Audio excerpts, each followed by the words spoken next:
The last thing that we're going to do on the project that we've been working with is we're going to add a simple JavaScript API so that it can actually control the script. First, we'll make it so that when someone clicks on the message banner, it'll automatically hide itself. And then we'll also wire up the visible attribute so that it can be controlled by JavaScript. So let's go ahead and let's give our element the ability to close itself when it gets clicked on. We're going to do this by adding a click handler directly to the element when it is created in the constructor. We'll use this.addEventListener. I'm going to tie this to a click, and we'll go ahead and run a function when this is felt. We're going to use this.visible, and we're going to make it equal to false. And then I'll just have a message log to my console as well. So what we're doing here is we're listening for the click message. This.visible equals false. This code is going to set the visible property of our class to false. And now we need to connect this to the visible attribute that the developer can set in the HTML markup. We need to tell the browser that we're interested in knowing when that attribute changes. To do that, we have to add a static method to our class named observed attributes, which returns an array with the names of attributes that we're interested in monitoring for changes. Let's go ahead and write static get observed attributes. We'll return the attribute of visible. And so what we have here is we have to add the static method to our class named observed attributes, which is going to return an array with the names of attributes that we're interested in monitoring for changes. This array is only going to have one entry, named visible. We need to make sure that the visible property is set to the initial state, depending on whether the attribute is present in the markup. So if somebody puts message banner in their markup and doesn't put the visible attribute on there, we want to make sure that it's reflected in the initial state of our class. We'll do that in the connected callback function.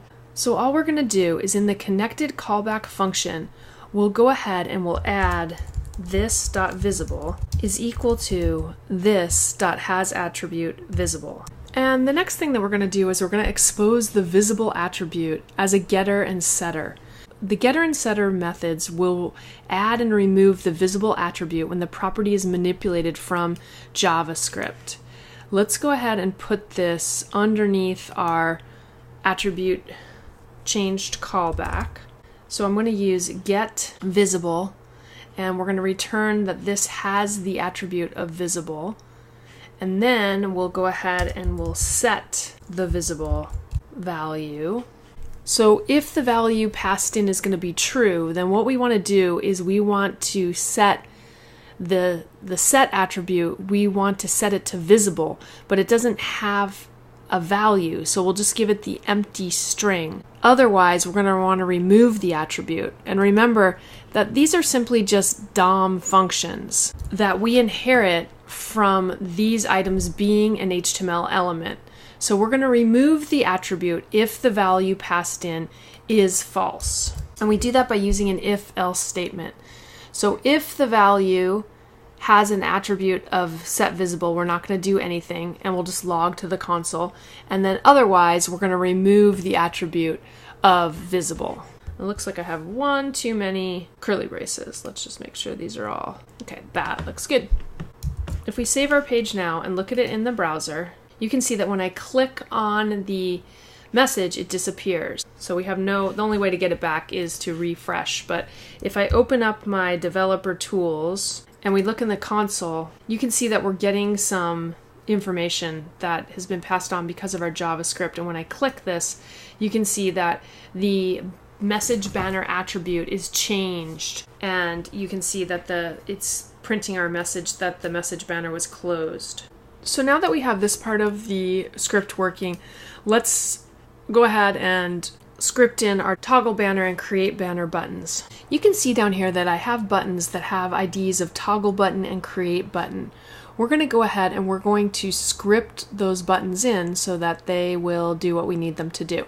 So let's go ahead and create our toggle button message first.